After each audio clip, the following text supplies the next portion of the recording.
사랑하는 교회 여러분, 오늘은 결실의 달 10월 첫 번째 주일입니다. 오늘 경건한 마음으로 예배드리는 성도님들에게 주님의 은총이 함께 하시기를 기원드립니다.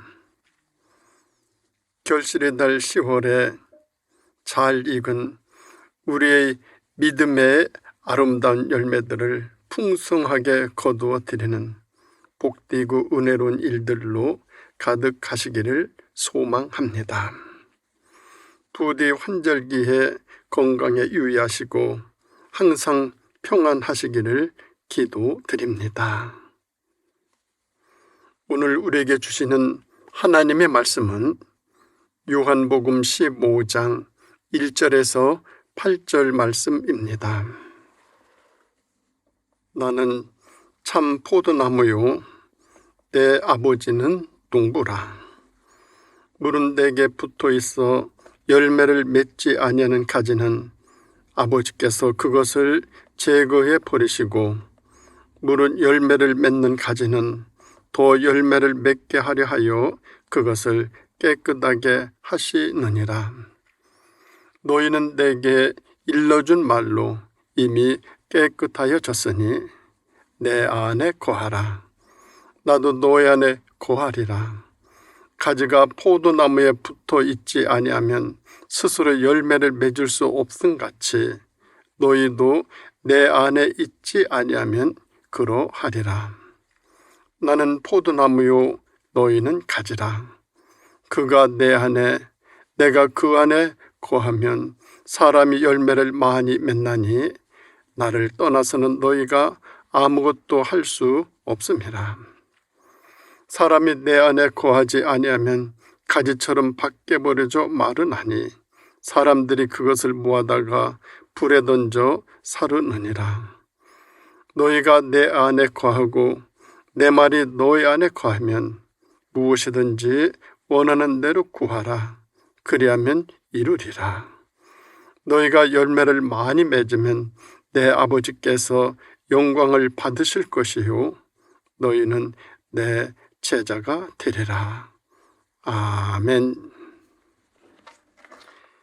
결실의 계절 10월입니다. 모든 만물들이 이 즈음에는 그동안 자라오던 것에서 많은 열매들이 익어가며 튼실한 결실을 이루는 계절입니다. 결실의 계절에 들녘의 편은 익어가며 고개를 숙이고, 배추는 익어가며 속을 채워가고, 무는 익어가며 뿌리를 내리고, 밤은 익어가며 자기를 온전히 떼어주고, 감은 익어가며 달콤한 맛을 내고, 그리고 단풍은 익어가며 아름다운 빛깔을 만들어 갑니다. 모두 이 결실의 계절에 모든 만물들은 익어가며 자신들의 역할을 잘 하고 있습니다. 그런데 여기까지 오기가 순탄하지 아니했습니다. 얼마 전 남부 지방의 태풍으로 인해 재산 피해가 많았습니다. 그 중에 특히 농작물의 피해도 컸습니다. 과일 농사도 타격이 심해 많은 열매들이 태풍에 떨어졌습니다. 그런데 그 태풍에도 나무에 붙어 있는 열매들이 있습니다. 언제 어디에나 태풍이 붑니다. 인생과 신앙의 태풍이 불어 많은 것을 떨어뜨립니다. 그럼에도 불구하고 떨어지지 않고 가지에 붙어 결실을 이루기 위하여 많은 열매들은 인고의 과정을 거치고 있습니다. 그러면 그리스도인으로서 예수님께서 원하시는 결실을 이루기 위하여 어떻게 살아야 할까요? 첫째는 깨끗해야 합니다. 본문 2절을 보면 물은 내게 붙어 있어 열매를 맺지 아니하는 가지는 아버지께서 그것을 제거해 버리시고 무릇 열매를 맺는 가지는 더 열매를 맺게 하려 하여 이를 깨끗하게 하시느니라고 말씀하십니다. 이는 열매를 맺지 못하는 나무는 잘라버리겠다는 것입니다.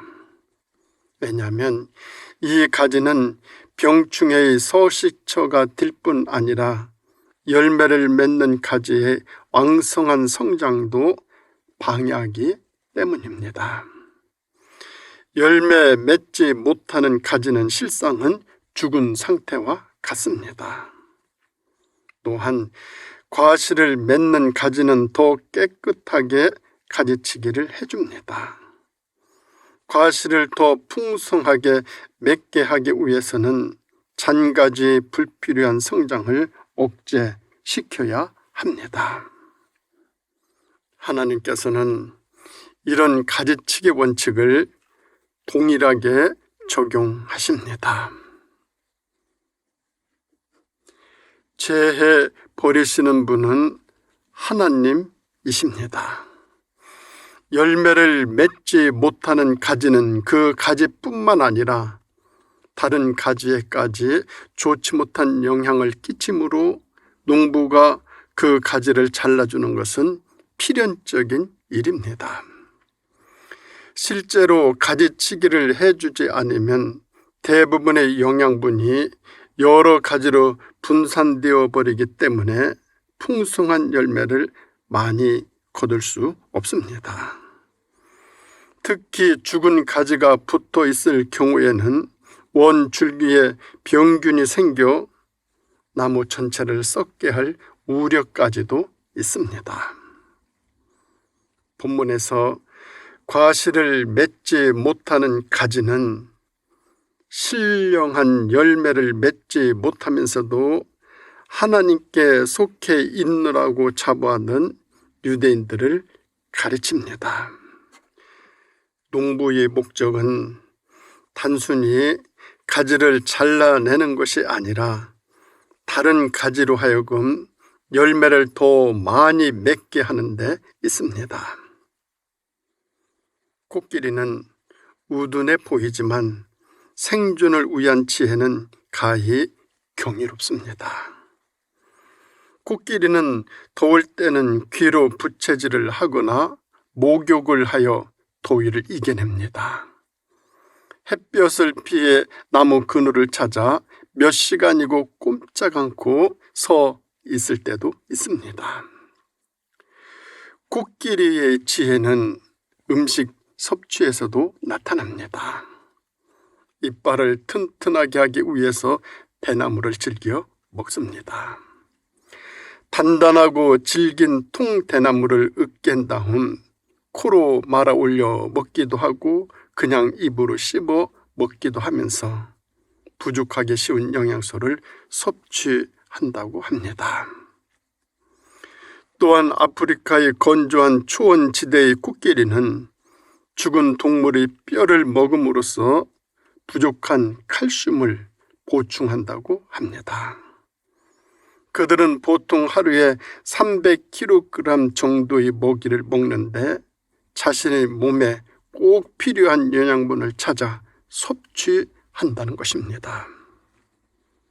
마찬가지로 그리스도인의 영적 건강도 무슨 음식을 섭취하는가와 직결됩니다. 물론 하나님의 형상으로 지음받은 인간은 당연히 하나님의 말씀을 섭취해야만 합니다. 그러나 어리석은 이는 편식에 길들어 버립니다.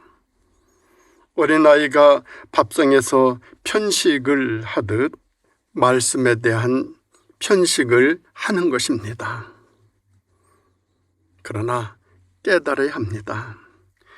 코끼리는 달콤한 야자 열매만 찾아다니지 않습니다.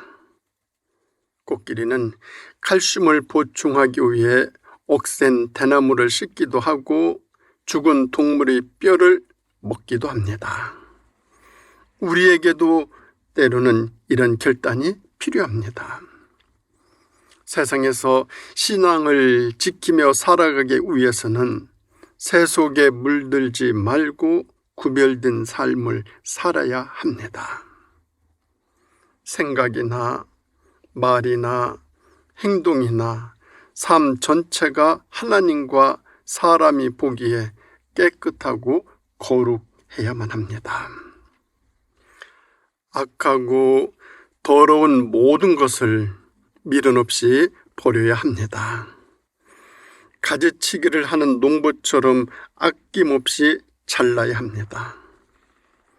깨끗해야만 하나님이 기뻐하시는 열매를 많이 맺을 수 있습니다.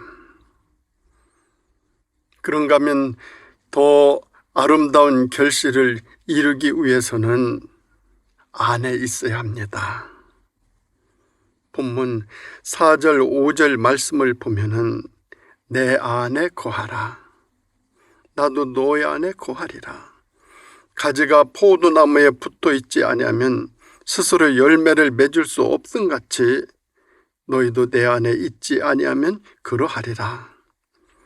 나는 포도나무요 너희는 가지니 그가 내 안에 내가 그 안에 있으면 이 사람은 열매를 많이 맺나니 나를 떠나서는 너희가 아무것도 할 수 없음이라고 말씀하십니다. 성도는 참 포도나무이신 그리스도의 가지에 해당합니다. 가지는 전적으로 나무에 종속합니다. 가지가 살아서 열매를 맺으려면 그것은 영양 공급과 힘을 얻기 위하여 나무에 붙어 있어야 합니다. 그래야만 원줄기에서 솟아오르는 생명의 진액을 받아 먹을 수 있습니다. 예수님은 우리들에게 내 안에 거하라고 하십니다. 이 말씀은 예수님 안에 머물러 있으라는 의미입니다. 머물러 있으려면 우리가 먼저 주님 안에 들어가야 합니다. 들어간 후에도 변하지 말고 계속적으로 교제를 해야 열매를 맺을 수 있습니다. 많은 사람들이 참 포도나무이신 예수 그리스도를 의지하지 않고 재산이나 학식이나 인기나 기술이나 명예나 인간관계 등 세속적인 것들을 포도나무로 삼으려고 애를 씁니다. 그러나 예수 그리스도 위에 그 무엇도 생명을 유지시켜주지 못합니다. 열매를 맺게도 못합니다. 오직 참 포도나무이신 예수 안에 있을 때에만 풍성한 열매와 영생을 얻을 수 있습니다. 섹스피어는 백합꽃이 썩으면 오히려 잡초 썩는 것보다 더 고약한 냄새를 풍긴다는 의미 있는 말을 했습니다. 헬리쿠스 단타로라는 기독교인이 있었습니다. 그는 십자군 4차 원정 때 군대의 총주휘를 맡았던 장군입니다. 그는 기독교인이었지만 그의 군대는 이름만 십자군이었지 전혀 하나님의 뜻을 실천하지 못했습니다.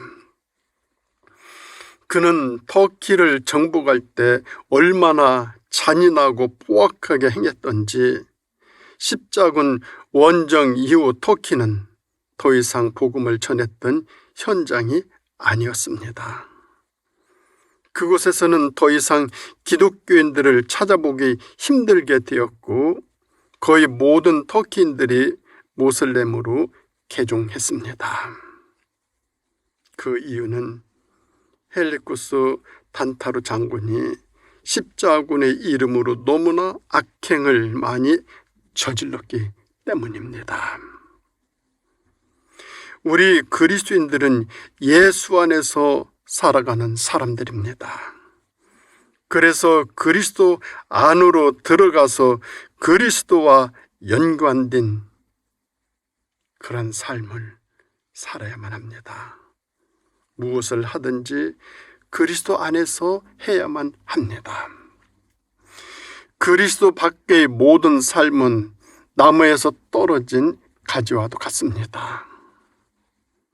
이제는 어떠한 시련과 유혹이 있더라도 예수 안에 거함으로 아름다운 결실을 이루어 복된 열매를 많이 맺는 은혜로운 삶이 꼭 되시기를 소망합니다. 그런가 하면은 아름다운 결실을 이루어 열매를 많이 맺기 위해서는 구해야 합니다. 본문 7절에 있는 말씀 보면은 너희가 내 안에 거하고 내 말이 너희 안에 거하면 무엇이든지 원하는 대로 구하라. 그리하면 이루리라고 하셨습니다. 예수님은 말씀 안에 살면서 기도하면 구하는 대로 응답받는다고 하셨습니다. 예수님 없는 기도는 응답이 안 되나 예수 안에서 말씀에 순종하는 기도는 응답의 특권이 꼭 주어집니다. 성도의 기도는 자신을 향한 하나님의 뜻을 구해야 하고 하나님의 나라와 의를 구할 때에 모든 것을 도하여 주십니다. 백성들을 위하여 지혜를 구한 솔로몬에게 구하지 아니한 부와 영광도 하나님은 주셨습니다. 너무 이기적이고 현세적인 기도에 머무는 것이 아니라 이타적이고 영적인 기도를 드려야 합니다. 우리 인간이 하나님께 무엇인가를 구하는 것은 당연한 일입니다. 피조물인 우리가 창조주 하나님께 구할 것이 없다고 한다면 무지몽매한 우리가 지혜의 근원이신 하나님께 구할 것이 없다고 한다면 나약한 우리가 전능하신 하나님께 구할 것이 없다고 한다면 분명히 이것은 잘못된 생각을 하고 있는 것입니다. 예수님께서도 자주 구하라고 말씀하셨습니다. 문제는 구하는 내용입니다. 기독교는 세속적인 성공을 약속하는 그런 종교가 아닙니다. 하나님의 자녀가 되고 그리스도의 제자가 되고 성령으로 충만해진다는 것은 참된 진리를 따라 살아간다는 뜻입니다. 그러나 일상적인 문제로 청원을 드려야 할 때가 있습니다. 그런 문제를 놓고 하나님께 청원하는 것은 믿는 자의 권리입니다. 시험을 앞두고 있을 때에 어떠한 위기 앞에서 건강에 이상이 생겼을 때 여러 일들이 있을 때 하나님께 우리는 무엇인가를 청원할 수 있습니다. 그러나 다음을 명심할 필요가 있습니다. 청원 기도를 하는 중에 자주 빠지게 되는 유혹은 구체적인 행동 지침을 하나님께 제시하려는 것입니다. 어떤 일을 자신이 원하는 방식대로 이루어 달라고 요청하려는 유혹입니다. 이런 태도는 하나님을 전적으로 신뢰하지 못하고 있음을 보여줍니다. 우리는 요구 조건을 관천시키려는 태도가 아니라 하나님의 조언을 구하는 태도로 기도해야 합니다. 이런 태도로 기도를 지속하면 하나님의 인도에 모든 것을 맡길 수 있는 믿음에 다다릅니다. 이 가을 기도에 힘쓰시기 바랍니다.